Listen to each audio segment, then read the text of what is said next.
തലകുത്തി വെച്ചേക്കാന്നുള്ള അയ്യോ എനിക്കൊരു ഐഡിയയും കിട്ടുന്നില്ല. കാരണം ഞാൻ വേഷം ഇവര് അല്ലാതെയാ വരയ്ക്കുന്നത്, തലതിരിച്ചാ വരയ്ക്കുന്നത്.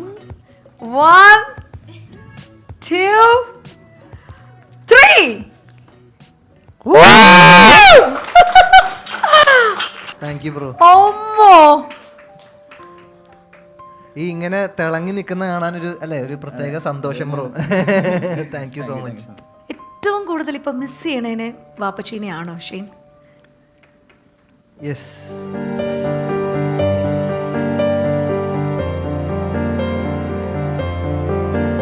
സ്റ്റേജിൽ ഇത്രയും വലിയൊരു ലെഗസി സൃഷ്ടിച്ച ഒരാളുടെ മകൻ ഉള്ള രീതിയിൽ എനിക്ക് അത് ഭയങ്കര പ്രൗഡായിട്ടുള്ളൊരു കാര്യം തന്നെയാണ്.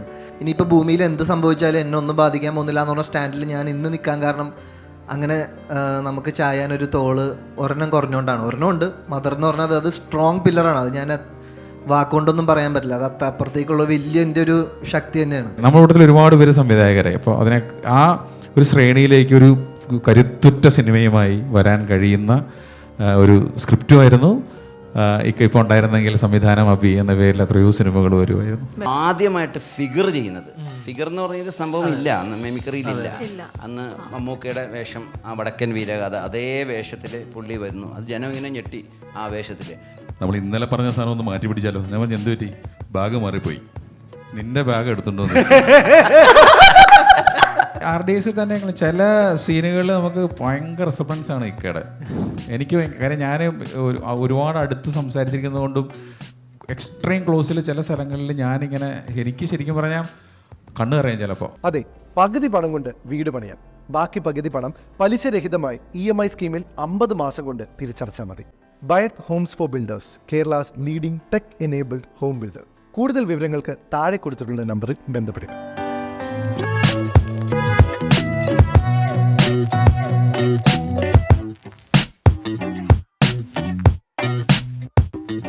ഓക്കെ, മൈൽ സ്റ്റോൺ മേക്കേഴ്സ് ഞെട്ടിക്കുന്നില്ലേ ഷൈനെ?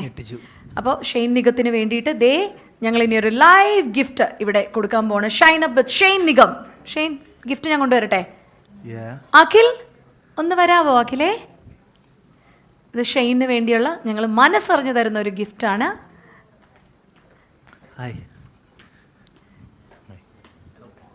ഇത് അഖിലാണ്. മൈക്കോട് കൊടുക്കാം. ഓക്കെ അഖിൽ, എന്താണ് നമ്മുടെ ഷെയ്നിന് കൊടുക്കാൻ പോകുന്ന ഗിഫ്റ്റ്? എന്താണ്? അതിപ്പം നമുക്ക് പറയാൻ പറ്റില്ല, കാരണം അത് കഴിഞ്ഞിട്ട് സംസാരിച്ച പോരെ. മതി. അതൊരു ഒരു ടോക്കൺ ഓഫ് ലവ് ആണ്. ഷെയ്നിന് ഭയങ്കര ഇഷ്ടമാണെന്ന് തോന്നുന്നു. പിന്നെ ഭയങ്കര ഇഷ്ടമാണ്. ഓൾറെഡി ഞാനിത് കുറെ കാലം മുമ്പേ കരുതി വെച്ചിരുന്ന ഒരു ഗിഫ്റ്റ് ആണ്. അപ്പൊ ഇപ്പോഴാണ് അതിനൊരു അവസരം ലൈവായിട്ട് ചെയ്യാനായിട്ടൊരു അവസരം ലഭിച്ചത്. അടിപൊളി. അപ്പൊ നമുക്കിനി അത് ആ ഗിഫ്റ്റ് എന്തായാലും അനുഭവിച്ചറിയാം. റെഡി? ഓക്കെ, ഞങ്ങൾക്കൊന്ന് അറേഞ്ച് ചെയ്യാതെ പ്ലീസ്. ബയോ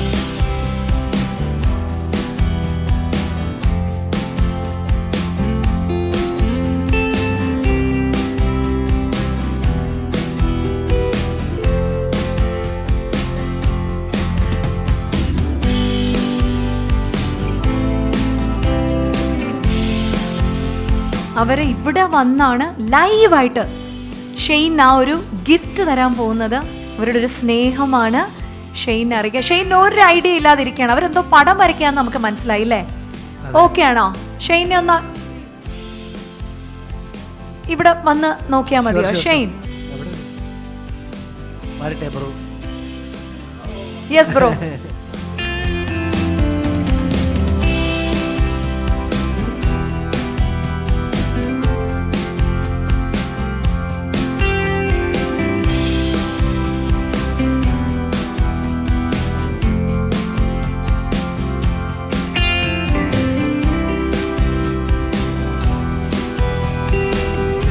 ഞാനിവിടെ ഒന്നൊന്ന് നോക്കാൻ പോവാണ്. എനിക്കൊരു നോക്കട്ടെ ഞാൻ. Let me see. അയ്യോ, എനിക്കൊന്നും മനസ്സിലാവുന്നില്ല. എനിക്ക് തോന്നുന്നു എനിക്കൊരു ഐഡിയയും കിട്ടുന്നില്ല. കാരണം ഞാൻ വേഷം ഇവര് അല്ലാതെയാ വരയ്ക്കുന്നത്, തലതിരിച്ചാ വരയ്ക്കുന്നത്.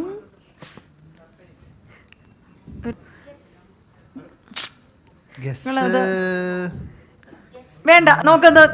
അഖിലിന്റെ സംശയം ഒരു പിടി കിട്ടുന്നില്ല എനിക്ക്.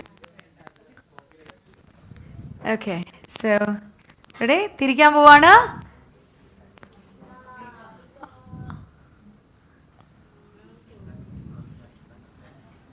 അഖിലൊന്ന് നീങ്ങി നിന്നാല് കഴിഞ്ഞിട്ടില്ല, ലാസ്റ്റ് ഫിനിഷിംഗ് സ്റ്റേജ് ഉണ്ടെന്ന് തോന്നുന്നല്ലേ?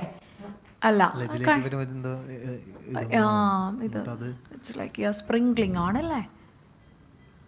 ഇല്ല, ലൈവായിട്ട് ഇവിടെ ചെയ്യാണ്.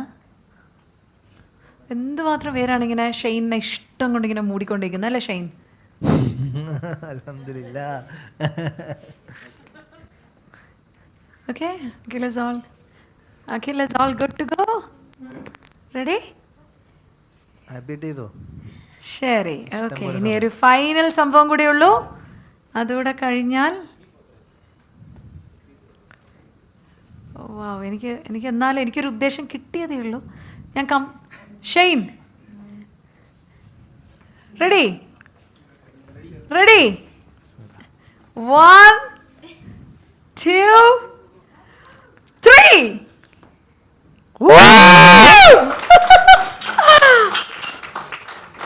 മാഷാഅല്ലാ. Thank you bro. അമ്മോ, താങ്ക് യു. അപ്പ താങ്ക് യു ഡിയർ. അയ്യോ, അബീക്കയാണ് കേട്ടോ, അബീക്കയാണ് വരച്ചത്. ആ ലാസ്റ്റ് അത് സ്പ്രിങ്കിൾ ചെയ്ത് അബീക്ക ആയപ്പോ ഉണ്ടല്ലോ, ശരിക്കും അഖിലിനൊരു വലിയ പേടി കൊടുത്തേ. അല്ല, എനിക്ക് തോന്നുന്നു ഷെയ്ൻ ആ ലാസ്റ്റ് അതങ്ങ് എറിഞ്ഞു കഴിഞ്ഞ അബീക്ക് പെട്ടെന്ന് ഒരു സെക്കൻഡ് കൊണ്ടല്ലേ. അത് ഭയങ്കര അടിപൊളി bro, thank you so much. എന്തായാലും എനിക്കൊരു ഐഡിയ ഉണ്ടായി, ക്ലൂ കിട്ടിയായിരുന്നു, പക്ഷെ ഇത്രയും അടിപൊളി പരിപാടി പ്രതീക്ഷയില്ല. സൂപ്പറായിട്ടുണ്ട്. അല്ല ശരിക്കും ഭയങ്കര ഒറിജിനാലിറ്റി കേട്ടോ. ഈ ഇങ്ങനെ തിളങ്ങി നിൽക്കുന്ന കാണാനൊരു അല്ലേ ഒരു പ്രത്യേക സന്തോഷം bro. Thank you so much. അതുമല്ല, എനിക്ക് തോന്നുന്നു ഷെയ്ൻ ഇവിടെ നിന്ന് സൈഡിൽ നിന്ന് തൊട്ടടുത്തേക്കുമ്പോൾ ഷെയ്ൻ തന്നെ അല്ലേ തെസ്നേച്ചി? ഷെയ്ൻ തന്നെ അല്ലേ ശരിക്കും? അയ്യോ, എനിക്കിനി കൂടുതൽ പറയാൻ പറ്റില്ല, കാരണം ഞങ്ങളൊക്കെ കണ്ട് വളർന്നത് ശരിക്കും പറഞ്ഞാൽ അബീക്കയുടെ ഒക്കെ ഒരു പ്രോഗ്രാംസ് ആണ്. അബിക്ക മലയാള മിമിക്രി താരങ്ങളിലെ സൂപ്പർ സ്റ്റാർ ആയിരുന്നു. മമ്മൂക്ക എല്ലാം ഫസ്റ്റ് കൊണ്ടുവരുന്ന പുതിയ ഐറ്റം അബിക്കയായിരുന്നു. അബിക്കക്ക് മോൻ തിളങ്ങി നിൽക്കണമെന്ന് ഒരുപാട് ആഗ്രഹിച്ച ഒരാളായിരുന്നു. Super star. അതുപോലെ അവിടെ ഫോട്ടോയിൽ തിളങ്ങി നിൽക്കുന്നത്. കിസ്മത്ത് റിലീസായപ്പം എൻ്റെ അടുത്ത് പറഞ്ഞിരുന്നു, നീ ഒന്ന് കാണണോട്ടെ കിസ്മത്ത് എന്ന് പറഞ്ഞൊരു മൂവി ഉണ്ടായിരുന്നു, ഭയങ്കര അഭിനയ ഷെയ്നൻ്റെ അകത്ത്. അത് ഞാൻ കണ്ടു, വിളിച്ചു പറഞ്ഞു. അപ്പം തന്നെ പറഞ്ഞു, മാഷാല്ലാ അത് നന്നായി എൻ്റെ മോൻ ചെയ്തു എന്ന് പറഞ്ഞ്. അതാണ് തെസ്നേഷ് അല്ലേ? എനിക്ക് തോന്നുന്നു ഷെയ്നെ ഇങ്ങനെ അബിക്കനെ പറിച്ചെടുത്തു വെച്ചല്ലേ ഷെയ്ൻ നിൽക്കുന്നത് അല്ലേ? ഉമ്മയുണ്ട്. എന്തായാലും ഷെയ്നെ ഞാൻ ഈ പറഞ്ഞ സ്റ്റേജിലോട്ട് വിളിക്കുകയാണ്. അഖിലിനും ടീമിനും ഒരു വലിയ കൈയടി കൊടുത്തേ പറ്റൂ, കാരണം വിത്തിൻ ഒരു ഷോർട്ട് സ്പാൻ ഓഫ് ടൈമിനുള്ളിലാണ്. അപ്പൊ അമ്മ ഒന്ന് നമുക്കൊരു ഫോട്ടോ എടുത്താലോ? അവരെല്ലാം ഷെയ്ന്റെ വലിയ ഇഷ്ടക്കാരാണ്. കുറച്ച് ഫ്രണ്ട്സ് ഉണ്ട്, വന്നോ എല്ലാരും വന്നു, ഒരു ഫോട്ടോ എടുക്കാം. Yes please. യെസ്, അഖില ഞെട്ടിച്ചു അല്ലേ ഷെയ്ൻ? ഭയങ്കരമായിട്ട് ഞെട്ടിച്ചു. കാരണം ലാസ്റ്റ് ആ ഗ്ലിറ്റർ വാരി എറിഞ്ഞത് അബീക്കായിട്ട് ഇങ്ങനെ അങ്ങ് മാറി ഇല്ലേ? ശരിക്കും ഒരു സിനിമയിലേക്കുള്ള മൊമെന്റ് ആണ് അത്. ഭയങ്കര സിനിമാറ്റിക് ആയിട്ടുള്ള ഞാൻ കണ്ട അടിപൊളി മൊമെന്റ് ആണ്. ഷെയ്ൻ ഞാൻ നോക്കുമ്പോഴത്തേക്ക് ഷെയ്ൻ ഇങ്ങനെ ഭയങ്കര സന്തോഷത്തിൽ ഭയങ്കര എന്നിങ്ങനെ വിളിച്ചു പോയി. ഞാനൊക്കെ പക്ഷെ ഭയങ്കര കാര്യം, ഞാനൊക്കെ റിയാലിറ്റി ഷോ ഞാൻ കോമഡി റിയാലിറ്റി ഷോ ആണ് ചെയ്തത്. അപ്പം ഒരുപാട് തവണ അബീക്ക ഞങ്ങൾക്ക് ജഡ്ജായിട്ട് വന്നിട്ടുണ്ട്. അന്ന് എല്ലാം സംസാരിച്ച് ഞങ്ങളുടെ ഷോ ഡയറക്ടർ, ഞാൻ കോമഡി സ്റ്റാർസ്, അതിൽ വരുമ്പോഴൊക്കെ അബീക്ക ഞങ്ങൾ ഷോ ഡയറക്ടറോട് സംസാരിക്കുന്ന മൊത്തം ഷെയ്നെ പറ്റിയായിരുന്നു. ഷെയ്ൻ ഇങ്ങനെ സിനിമ കമ്മിറ്റ് ചെയ്ത് തുടങ്ങി, ഇങ്ങനെ ഒരു 2 ചെയ്തു, എന്താവും എന്നറിയില്ല, സപ്പോർട്ട് വേണമെന്നൊക്കെ പറയുമ്പോൾ ഏറ്റവും കൂടുതൽ ഇപ്പം മിസ് ചെയ്യണേനെ വാപ്പച്ചീനെ ആണോ ഷെയ്ൻ? യെസ് ആണ്.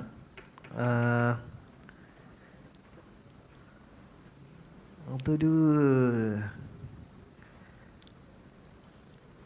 അതായത് ഈ സൂപ്പർ ഡാൻസർ ഇതിന് പരിപാടിക്ക് പോകുമ്പോഴത്തേക്കും ഈ നമ്മുടെ ഈ എനിക്കിപ്പോഴും ഓർമ്മയുണ്ട്. എന്നിട്ട് എൻ്റെ ഒരു ഫോട്ടോ എടുക്കാനായിട്ട് ഏതൊരു സ്റ്റുഡിയോയിലൊക്കെ പോയി, എന്നിട്ട് മറ്റേ കാർഡൊക്കെ ഉണ്ടാക്കി, vote for me please vote for me എന്നൊക്കെ പറഞ്ഞ കാർഡൊക്കെ ഉണ്ടാക്കി എല്ലാവർക്കും ഇങ്ങനെ കാണുന്ന എല്ലാവർക്കും കൊടുക്കും. അതായത് ഭയങ്കരമായിട്ട് ഞാൻ ഈ ഇൻഡസ്ട്രിയിൽ ഭയങ്കരമായിട്ട് വരണമെന്ന് അത്രയധികം ആഗ്രഹിച്ചിട്ടുണ്ട്. അത് വാപ്പിച്ച് ഒരുപാട് ആഗ്രഹിച്ചിട്ടുണ്ട്. ഓഫ് കോഴ്സ് അത് നമുക്ക് എല്ലാവർക്കും അറിയാൻ പറ്റും.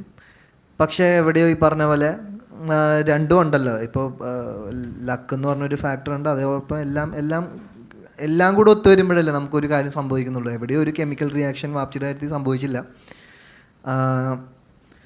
അതുകൊണ്ട് വാപ്സി മിമിക്രിയിൽ അല്ലെങ്കിൽ സ്റ്റേജിൽ ഏറ്റവും ടോപ്പാണെന്ന് ഞാൻ ഇന്നും വിശ്വസിക്കുന്നു. ആണ്. അപ്പോൾ വാപ്സി ഇപ്പം നേരത്തെ തെസ്നി ചേച്ചി പറഞ്ഞ പോലെ ഒറിജിനൽ സാധനങ്ങൾ, അതായത് എപ്പോഴും വാപ്സി ഓരോ കോമഡി എന്തെങ്കിലും ഷോ ഒക്കെ കണ്ടോണ്ടിരിക്കുമ്പോൾ ഇത് ഞാൻ അന്ന് ചെയ്തതല്ലേ, ഇത് ഞാൻ ഇന്ന് ചെയ്തതല്ലേ, അത് അന്ന് ഞങ്ങൾ കാസറ്റ് ചെയ്ത സാധനമല്ലേ ഇവനീ പറയണത്. അതായത് ഇവര് തുടങ്ങിയിട്ട എന്തോ ഒരു ക്രിയേറ്റീവായിട്ട് ചെയ്തിട്ടുള്ള സാധനങ്ങളാണ് മറിച്ചും തിരിച്ചും പിന്നെയും കുറേ പരിപാടികളിൽ വന്നെ എന്ന് എനിക്ക് തോന്നി. അപ്പോൾ ആ ഒരു ജീനിയസ്, ഒരു ഭയങ്കര ഒരു ചിന്താഗതിയുള്ളൊരു ആർട്ടിസ്റ്റാണ്. അതേപോലെ നമ്മുടെ ഈ സ്റ്റേജിൽ ഈ അവൈ ഷൺമുഖി എന്നാണ്, അവൈ ഷൺമുഖൻ എന്നാണ് പരിപാടിയുടെ പേര്. അവൈ ഷൺമുഖൻ എന്നും പറഞ്ഞിട്ടൊരു ഷോ ഉണ്ടായിരുന്നു. അതായത് സ്റ്റേജിൽ 2 മണിക്കൂർ സിനിമ കാണിക്കും.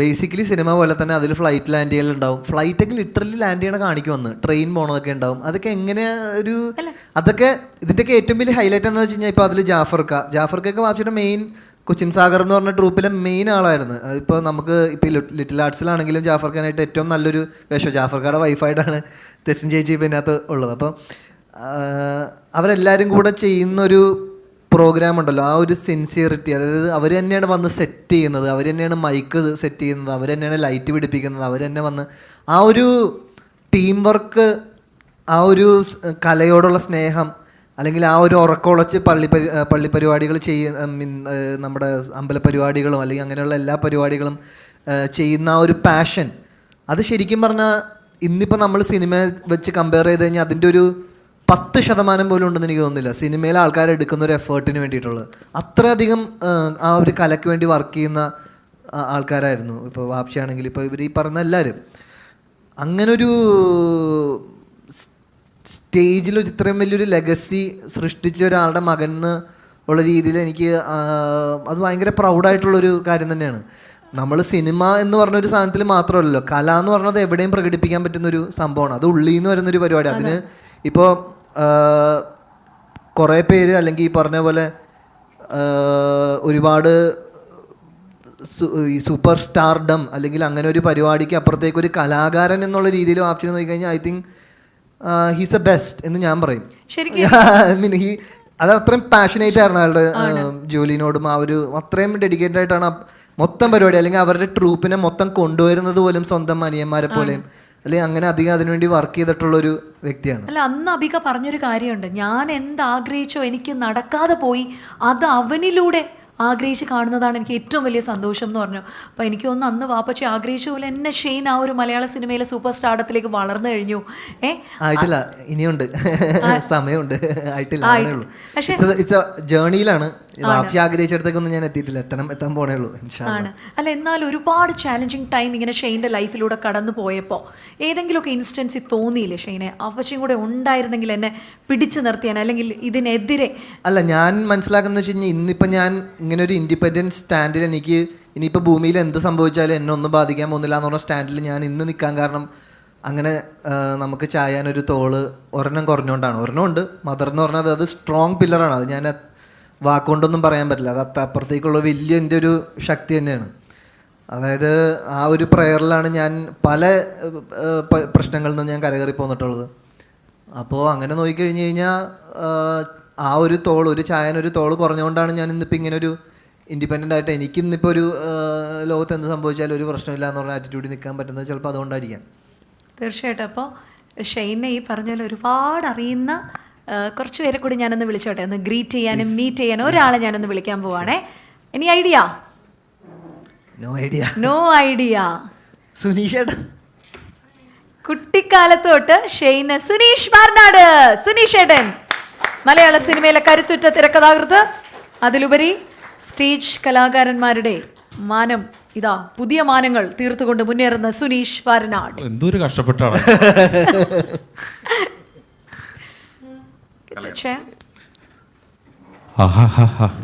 എപ്പോഴാ വന്നു? ഞാൻ തുടക്കം തൊട്ടുണ്ട് ഇവിടെ. ഞാനല്ല ഇന്ന് ഗസ്റ്റ് അല്ല, ഞാൻ ഇന്ന് ഗോസ്റ്റ് ഇവിടത്തെ. അത് ഇപ്പോഴൊന്നും അല്ലല്ലോ, കുറെ കൊല്ലമായിട്ട് ഗോസ്റ്റ് തന്നെയല്ലേ. കുറെ കാലം ഏഷ്യാനെറ്റിലെ ആൾക്കാരെ പേടിപ്പിച്ചു, ഇപ്പൊ ഓൺലൈൻ ഡിജിറ്റലി പേടിപ്പിച്ചോണ്ടിരിക്കുന്നല്ലേ. ഉണ്ടോ? സ്വയം എന്നെ ട്രോളുവാ. അല്ല, സുനീഷ് ചേട്ടനെ പറ്റി പറയുമ്പോൾ മോഹൻലാൽ എന്ന സിനിമ, ഈശോ ജയസൂര്യ നായകനായ ഈശോ എന്ന സിനിമ, ഇനിയിപ്പോൾ വരാനിരിക്കുന്ന സിനിമകളൊക്കെ പറഞ്ഞേ. അത് പൊറോട്ട നാടകം. പൊറോട്ട നാടകം, ഇതിൻ്റെയൊക്കെ സ്ക്രിപ്റ്റ് റൈറ്റർ കൂടിയാണ് സുനീഷ് ചേട്ടൻ. അത് മാത്രമല്ല, ഇപ്പം നമ്മൾ അബീക്കേനെ പറ്റി ഇങ്ങനെ സംസാരിച്ചുകൊണ്ടിരിക്കുകയായിരുന്നു സുനീഷ് ചേട്ടൻ. അബീക്കേനെ എങ്ങനെയാണ് ഈ ഒരു മൊമെന്റിൽ ഓർത്തെടുക്കുന്നത് സുനീഷ് ചേട്ടൻ? അങ്ങനെ പറഞ്ഞാൽ അയ്യോ ഭയങ്കര വൈകാര്യമായൊരു സംഭവമായി പോകും.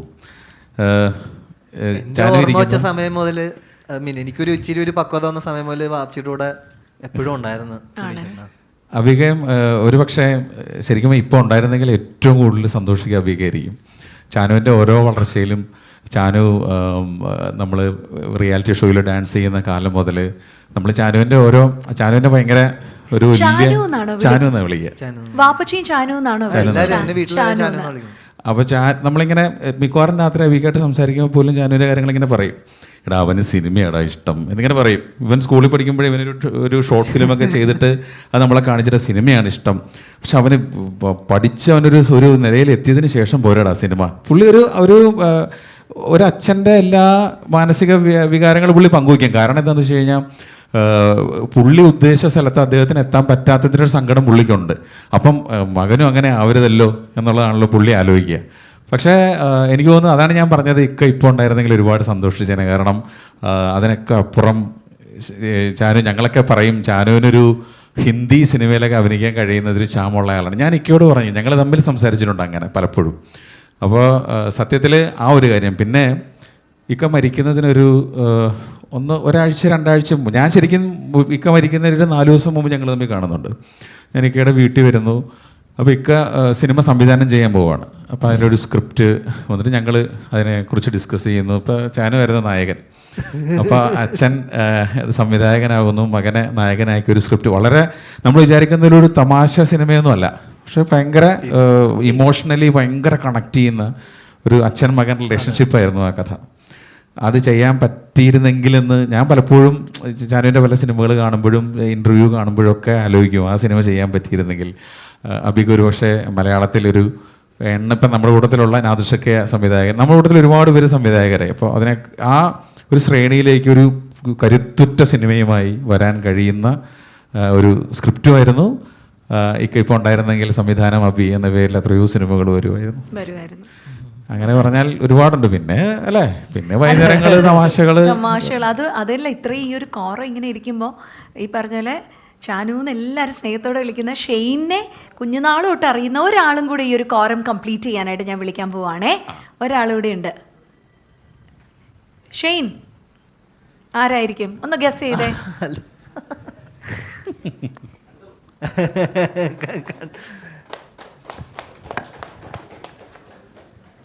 KS പ്രസാദേട്ടനാണ്. KS പ്രസാദ്, കോമഡിയുടെ സ്വന്തം പ്രസാദ്. അതാ. ഇപ്പൊ രണ്ടുപേർക്കും ഷെയ്ൻ നിഗത്തെക്കാൾ ഉപരി ചാനുവിനെ അറിയാം അല്ലേ? പ്രസാദേട്ടാ പറഞ്ഞേ, കുഞ്ഞുനാളിലെ ഞങ്ങളുടെ ചാനുവിനെ പറ്റി പറഞ്ഞേ.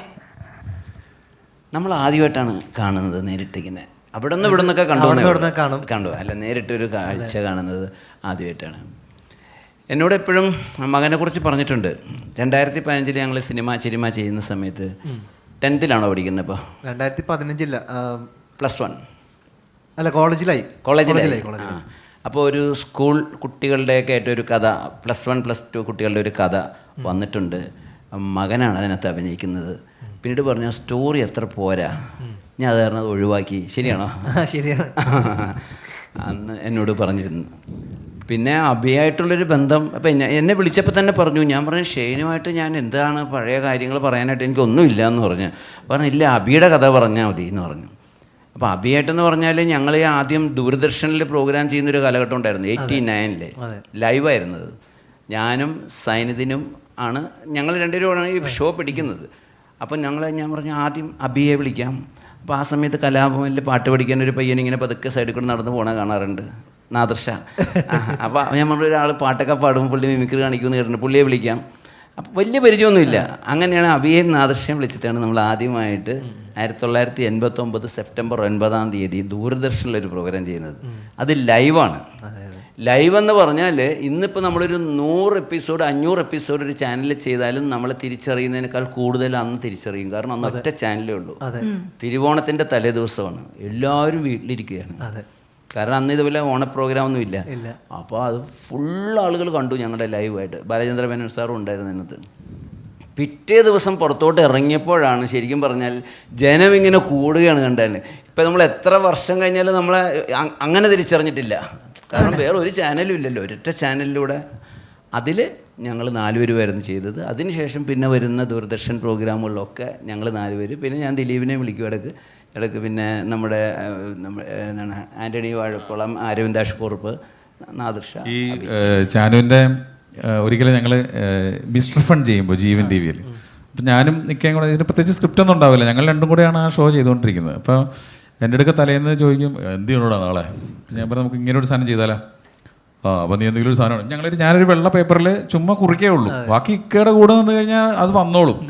അങ്ങനെ ഞങ്ങൾ രണ്ടും കൂടെ വന്നു. മേക്കപ്പ് റൂമിൽ ചെന്ന് കയറി ഉടനെ തന്നെ പുള്ളി കുറച്ച് നേരം എന്നെ നോക്കിയിട്ട് പറഞ്ഞു നമ്മൾ ഇന്നലെ പറഞ്ഞ സാധനം ഒന്ന് മാറ്റി പിടിച്ചാലോ. ഞാൻ പറഞ്ഞു എന്ത് പറ്റി? ബാഗ് മാറിപ്പോയി, നിന്റെ ബാഗ് എടുത്തുണ്ടോ. എന്നിട്ട് അതിനകത്ത് നിന്റെ കയ്യിലെ ചങ്ങല, പിന്നെന്തോ കയ്യിലെ കുറെ മോതിരങ്ങൾ, നിന്റെ ആ സമയത്തുള്ള എന്തൊക്കെയോ സാധനങ്ങൾ, ഈ സാധനങ്ങളെല്ലാം കൂടെ കൈവച്ചിട്ട് ചോദിച്ചു ഇതിനകത്ത് നമുക്ക് എന്ത് ചെയ്യാൻ പറ്റും, പോയിട്ട് വരാനില്ല. അപ്പൊ ഞാൻ പറഞ്ഞു നമുക്കൊരു കാര്യം ചെയ്യാം, ഈ കാസർഗോഡ് കണ്ണൂർ ഭാഗത്തു നിന്നൊക്കെ വരുന്ന ആങ്കർമാരുണ്ടല്ലോ, അങ്ങനെ ഒരു ആങ്കർ അങ്ങനെ ചെയ്തതാണ് യോയോ മൊയ്തീൻ. ഭയങ്കര ഹിറ്റ് ആണ്. അല്ല എനിക്ക് ഏറ്റവും ഓർമ്മ ഏതാ, താത്തയായിട്ട് വന്നില്ലേ അബീക്ക, താത്ത മറ്റേ ഭയങ്കര എഞ്ചാണ് പിള്ളേ എന്നൊക്കെ പറഞ്ഞിട്ട് ഓയ്യോ എന്തോ ഒരു സൂപ്പർ. സിനിമയിൽ വരെ ആ ക്യാരക്ടർ വന്നല്ലോ, സിനിമയിൽ വരെ വന്നു. അല്ല ഈ ക്യാരക്ടർ ഇച്ചിരി യൂണീക്ക്, അതിന്റെ എപ്പിസോഡ് കണ്ടാൽ മനസ്സിലാവും. മറ്റേ ഇപ്പോഴും ഉണ്ട് യൂട്യൂബിൽ ഭയങ്കര ഹിറ്റാണ്. അത് നമ്മൾ സിനിമ ചെരുവിലും ചെയ്തിരുന്നു. ക്യാരക്ടർ നൈസാണ്. അല്ല ഞങ്ങൾ ഇങ്ങനെ പറഞ്ഞുകൊണ്ട് വന്നപ്പോഴേ പ്രസാദ് ചേട്ടാ, സുനീഷ് ചേട്ടാ, അബീക്ക അത്രയും ആഗ്രഹിച്ചത് കൊണ്ടായിരിക്കും അല്ലെ ഷെയ്ൻ ഇത്രയും വലിയൊരു ഗ്രോത്ത് ഈ ഒരു ചെറിയ പ്രായത്തില്? അല്ല അത്രയും ആഗ്രഹം ഉണ്ടായിരുന്നു അല്ലേ അബീക്കയ്ക്ക്? അത് ലിറ്റിൽ ഹേർട്സ് എന്ന സിനിമയുടെ പ്രൊമോഷനുമായിട്ട് ബന്ധപ്പെട്ടിരിക്കുമ്പോൾ തന്നെ പറയാം, ഈ നമ്മുടെ ഹൃദയത്തിന്റെ ഇത് ചെറിയ ഹൃദയം അല്ലേ, അല്ലെങ്കിൽ ഒരു അല്ലേ ലവ് ട്രാക്ക്, അതെ പ്രണയമാണ്. പക്ഷെ നമ്മുടെ കുഞ്ഞു ഹൃദയത്തിനകത്തെ നമ്മുടെ ആഗ്രഹത്തിന് ഒരുപക്ഷെ മലയോളം വലുപ്പം ഉണ്ടാവും. ആ ആഗ്രഹത്തിൻ്റെ ഒരുപക്ഷെ അതിൻ്റെ ഒരു എക്സ്ട്രീമായിരുന്നു അബീക്കയുടെ മനസ്സിലുണ്ടായിരുന്നത്. സിനിമയിൽ മാത്രമല്ല, ഞാൻ പറഞ്ഞില്ല സിനിമയുടെ എല്ലാ മേഖലകളിലും പുള്ളി എത്തണമെന്നുണ്ടായിരുന്നു. അതിൽ സുനീഷിൻ്റെ ആ ഒരു തിരക്കഥാകൃത്ത് എന്നുള്ള ആ ഒരു സംഭവം കൂടെ പുറത്തോട്ട് വരികയാണ്, ആ സാഹിത്യം കൂടെ വരികയാണ്. വരികളിലല്ലേ? ആ വരികളില്ല. അല്ല അബീക്ക നമ്മളെ എഴുതാൻ പഠിപ്പിക്കുന്നതിൽ അബീക്കയുടെ ഒരു വലിയ ഇതുണ്ട്. കാരണം പലപ്പോഴും ചില സ്ക്രിപ്റ്റുകൾ, കോമഡി സ്ക്രിപ്റ്റുകൾ, ഇപ്പോൾ ബെഡായി ബംഗ്ലാവ് പോലും നമ്മൾ എഴുതുമ്പോൾ 2-3 എപ്പിസോഡ് വന്നിട്ടുണ്ട്. അപ്പോൾ ഞാൻ ബെഡായി ബംഗ്ലാവ് എഴുതുന്ന കാലത്ത് പോലും നമ്മളൊരു സാധനം എഴുതുമ്പോൾ ആ ഹ്യൂമറിൻ്റെ എവിടെയാണ് ഇതിൻ്റെ പഞ്ചെന്ന് പുള്ളി പറയും. കാര്യം അബിക്കയുടെ കൂടെ നിന്ന് സ്റ്റേജിൽ സ്കിറ്റ് ചെയ്യാൻ പറ്റില്ല, നമുക്ക് ചിരി വരും. കൂടെ നിൽക്കുന്നവരെ ക്യാരക്ടർ മാറി ചിരിച്ചിട്ട് ഓനിങ്ങനെ ഒരു സ്ഥലത്ത് ആ പ്രോംപ്റ്റിംഗ് നാടകത്തിൻ്റെ സ്ക്രിപ്റ്റിൽ ഈ പുള്ളി ഒരു അപ്പൂപ്പനായിട്ട് നിന്നിട്ട് മരിച്ചു വീഴും. അവസാനം മരിച്ചു വീണ് കഴിഞ്ഞപ്പം ഞങ്ങൾ ബാക്കിയുള്ളവർ കരയണം. അപ്പം ഞങ്ങളിങ്ങനെ ഒരു സൈഡിൽ നിന്ന് കരഞ്ഞോണ്ടിരിക്കുമ്പോഴത്തേക്ക് പുള്ളിയെ കാണാനില്ല അവിടെ ആ സ്റ്റേജിൽ. അപ്പം ഞാൻ ചോദിച്ചു മരിച്ച ആൾ അവിടെ നിന്ന് എഴുന്നേറ്റ് പോകുമല്ലോ, നാടകമാണല്ലോ. അപ്പൊ ഇപ്പുറത്ത് വന്ന് കിടക്കുക. അപ്പൊ ഞാൻ ചോദിച്ചു ഇതെന്താ ഇവിടെ കിടക്കുന്നത്? അവിടെ ഭയങ്കര ഉറുമ്പാടാ, മരിച്ച ആൾ എഴുന്നേറ്റ് അപ്പുറത്ത് കിടക്കുക. ഇങ്ങനെ സ്പോർട്ടീവായിട്ട് ഈ കൗണ്ടർ, ഇപ്പൊ നമ്മൾ തമാശ കൗണ്ടർ എന്ന് പറയില്ല, അല്ലെങ്കിൽ ഒരാളെ നമുക്ക് കൗണ്ടർ അടിക്കുക, റോസ്റ്റോ, അത് അബീക്ക അതിന്റെ കിങ് ആയിരുന്നു, രാജാവാണ്. ഈ പ്രസാദം തന്നെയാണെങ്കിൽ നിങ്ങളുണ്ടാക്കിയ കാസറ്റുകളൊക്കെ അത്രയും. നമ്മുടെ ഫസ്റ്റ് എന്ന് വെച്ചാൽ ഇന്ത്യയിലെ ആദ്യത്തെ സെൻസർ ചെയ്ത വീഡിയോ കാസറ്റ് ആദ്യമായിട്ട് ഞാനാണ് എടുത്തത്. First mimics parade of Cochin Oscar, മനസ്സിലായില്ലേ?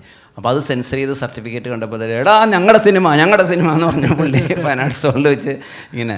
അതിനകത്താണ് സത്യം പറഞ്ഞാൽ ആദ്യമായിട്ട് ഫിഗർ ചെയ്യുന്നത്. ഫിഗർ എന്ന് പറഞ്ഞൊരു സംഭവം ഇല്ല അന്ന്, മെമിക്രിയിലില്ല. അന്ന് മമ്മൂക്കയുടെ വേഷം, ആ വടക്കൻ വീരഗാഥ, അതേ വേഷത്തിൽ പുള്ളി വരുന്നു. അത് ജനം ഇങ്ങനെ ഞെട്ടി ആ വേഷത്തിൽ. അത് കഴിഞ്ഞിട്ട് പറഞ്ഞു ഒരു ഫിഗർ കൂടെ ഉണ്ടെന്ന് പറഞ്ഞു. ആ നേരെ പോയി കംപ്ലീറ്റ് ഫുൾ ഷേവ് ചെയ്ത മീശയൊക്കെ പഠിച്ച് അമിതാഭ് ബച്ചനായിട്ടങ്ങ് വരികയുള്ളേ. അത് രണ്ടും ഉണ്ട്, എൻ്റെ കയ്യിലുണ്ട്. ഞാനത് യൂട്യൂബിൽ ഇടുന്നുണ്ട്, ഈ കഥ പറഞ്ഞിട്ട് ഇടുന്നുണ്ട്. അല്ല, ആ മമ്മൂക്കയുടെ നമുക്ക് നല്ല ഓർമ്മയുണ്ട്. ഒത്തിരി മമ്മൂക്കയുടെ ഒരു വേഷപകർച്ചയിൽ അബീക എത്തിയിട്ടുണ്ടല്ലേ? ഒരുപാടുണ്ട്. വടക്കൻ വീരാതെ ചാനുവിന്റെ ചില RDS തന്നെ ചില സീനുകളിൽ നമുക്ക് ഭയങ്കര റെസ്പോൺസ് ആണ് ഇക്കയുടെ.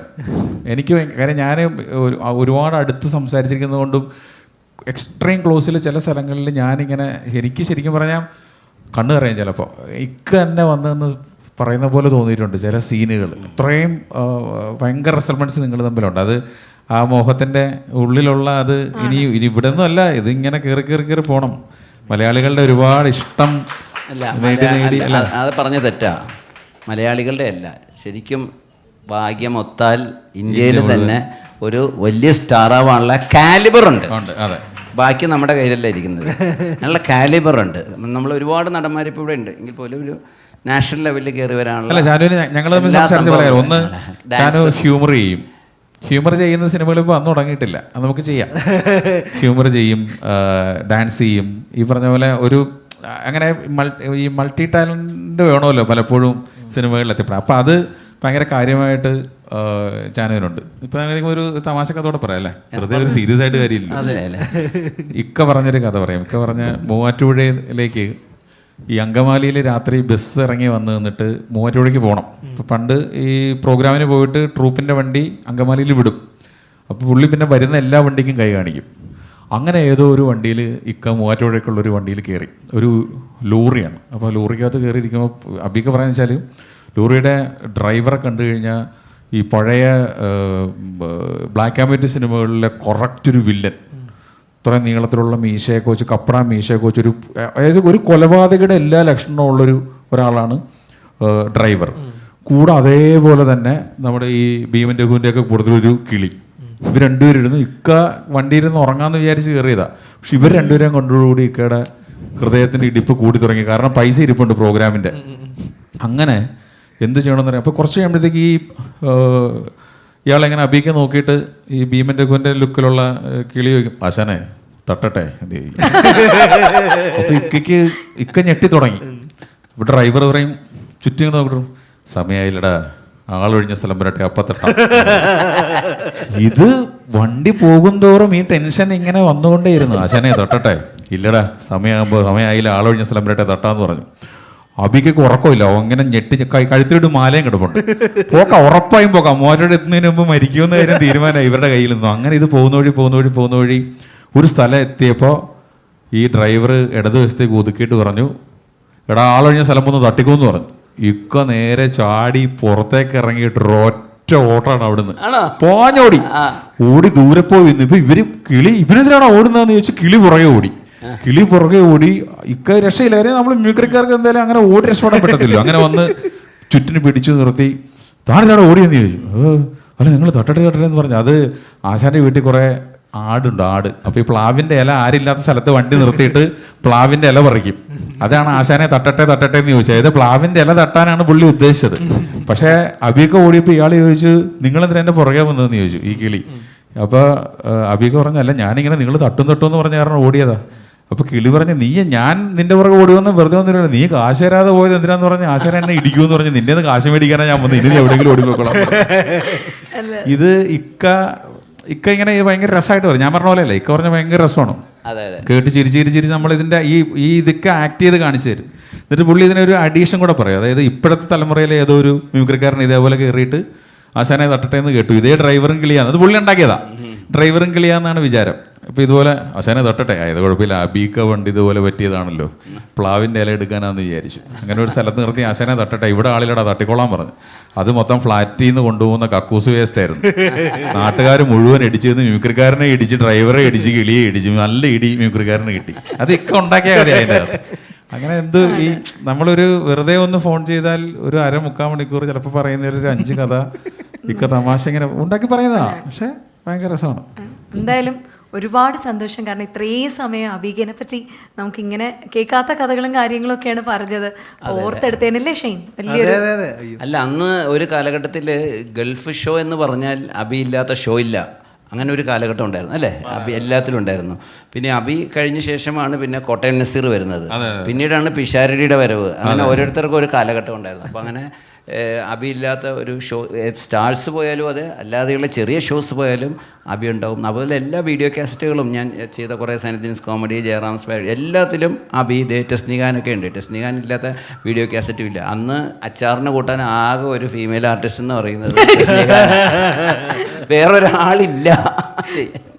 അല്ല അതുകൊണ്ടല്ല കേട്ടോ, ടെസ്നി നല്ല ആർട്ടിസ്റ്റാണ് കൊണ്ട് വിളിച്ചത്, എന്നാലും വേറെ ഓപ്ഷൻ ഇല്ല. അത് ഞാൻ പറഞ്ഞെന്നുള്ളൂ. പിന്നെ ഡബിൾ മീനിങ് ഉണ്ട്, ഞാൻ പറഞ്ഞത് വേറെ ഓപ്ഷൻ ഇല്ലാത്തതുകൊണ്ട് വിളിച്ചതെന്നുള്ള മീനിങ്ങിലല്ല. അവർ ഭയങ്കര പെർഫെക്ഷനിസ്റ്റ് ആണ്. ഈ മിമിക്രി ആണെങ്കിലും ചെയ്യുന്ന ശബ്ദത്തിൻ്റെ ഒരു വേരിയേഷൻ ആണെങ്കിലും ഒക്കെ. അബീക്ക അവതരിപ്പിച്ചിട്ടുള്ള നിർമ്മിതി വേണം, മമ്മൂട്ടി, അതൊക്കെ തന്നെയായിരുന്നു പിന്നീട് വന്ന മിമിക്രിക്കാർ അബീക്ക ഇമിറ്റേറ്റ് ചെയ്തുകൊണ്ടിരുന്നത്. ഞാനിപ്പോൾ വെറുതെ ഇരുന്നപ്പോൾ വെറുതെ ആലോചിക്കുമായിരുന്നു, ഇപ്പോഴത്തെ ഒരു ഘട്ടത്തിൽ ഒരുപക്ഷെ അബീക്ക സ്റ്റേജിൽ ഉണ്ടായിരുന്നെങ്കിലേ അടുത്തായി ഷെയ്ൻ നിഗം, എന്നിട്ട് പുള്ളി നിന്റെ ശബ്ദം അനുകരിച്ചു. പിന്നെ അബിക്കയ്ക്ക് വലിയൊരു ഭാഗ്യം കിട്ടിയില്ലേ, അമിതാഭ് ബച്ചൻ എന്ന് പറഞ്ഞ് ഇത്രയും പെർഫെക്റ്റ് ആയിട്ട് കാണിക്കുന്ന വേറെ ആരുമില്ല. അത് അമിതാഭ് ബച്ചന്റെ മുമ്പിൽ നിന്ന് തന്നെ അവതരിപ്പിച്ചു. അതാണ് ഞാൻ പറഞ്ഞ കാസറ്റിൽ ഷൂട്ട് ചെയ്തെന്ന് പറഞ്ഞത്. പുള്ളി കംപ്ലീറ്റ് ക്ലീൻ ഷേവ്. അന്നൊക്കെ സ്ത്രീവേഷം കിട്ടുന്ന പുരുഷന്മാർ പോലും മീശ എടുക്കൂല, കണ്ടല്ലേ പഴയ കാസറ്റുകളിൽ കണ്ടില്ലേ, മീശ എടുക്കാതെ നിന്നിട്ട് അവർ തലയിൽ തുണിയിട്ടിട്ട്. ആ സമയത്താണ് ഈ ക്ലീൻ ഷേവ് ചെയ്തിട്ട് ഞാൻ അതിന്റെ ക്ലിപ്പ് അയച്ചു തരാം. തീർച്ചയായിട്ടും. അപ്പോൾ ഒരു സുനീഷ് ചേട്ടനും പ്രസാദ് ചേട്ടനും വലിയൊരു കൈയടി നൽകുകയാണ് നമ്മളുമായിട്ട് ജോയിൻ ചെയ്തതിന്. എല്ലാ തിരക്കും മാറ്റിവെച്ച് വന്നതിന് ഒത്തിരി ഒത്തിരി ഒത്തിരി താങ്ക്സ് പറയുന്നു. ഞങ്ങളുടെ മൈൽ സ്റ്റോൺ മേക്കേഴ്സ്. വലിയ തിരക്കുണ്ടായിരുന്നു ഇന്ന്. ഒരു പണിയില്ല, എനിക്ക് ഒരു പണി സത്യത്തിൽ ഒരു പരിപാടിയില്ല. അപ്പോൾ എന്തായാലും സിനിമ ഗംഭീര വിജയമാവട്ടെ. എല്ലാ ആശംസകളും നേരുന്നു. ലിറ്റിൽ ഹേർട്സ് കേരളത്തിലെ ഒരുപാട് ഹൃദയങ്ങളെ കീഴടക്കട്ടെ.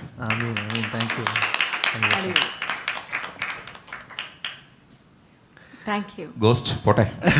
എങ്ങനെയുണ്ട് കേട്ടോ? താങ്ക് യു സോ മച്ച് ചേട്ടാ. Thank you. ഷെയ്ൻ, പെട്ടെന്ന് രണ്ടുപേരും കൂടെ എത്തി വേറെ ഏതോ ഒരു ലോകത്തേക്ക് ആണ്. അവസാനം വാപ്സി കണ്ട പറവയാണ്. സുനീഷ് ചേട്ടൻ പറഞ്ഞ എനിക്ക് മുമ്പ് ഓർമ്മയുള്ള ഒരു കാര്യം, എൻ്റെ ചാനലിനെ കാണിക്കുമ്പോൾ ഒന്ന് തിയേറ്ററിൽ കൈയടിക്കണ കാണണമെന്നുള്ള ആഗ്രഹം അതന്ന് സംഭവിച്ചു. പറവയിൽ അന്ന് എന്നെ കാണിക്കുമ്പോൾ കൈയടിച്ചിരുന്നു. അതും കൂടെ കണ്ടാണ് പോയത്. 25-30 ഇടയ്ക്കുള്ള സുന്ദരമായ പയ്യന്മാരുണ്ടെങ്കിൽ I will give free hugs. Okay, sorry, ഇവിടെ പ്രസാദ് എണ്ണൊക്കെ ഉള്ളൂ. അയ്യോ ചേട്ടാ ഇല്ല.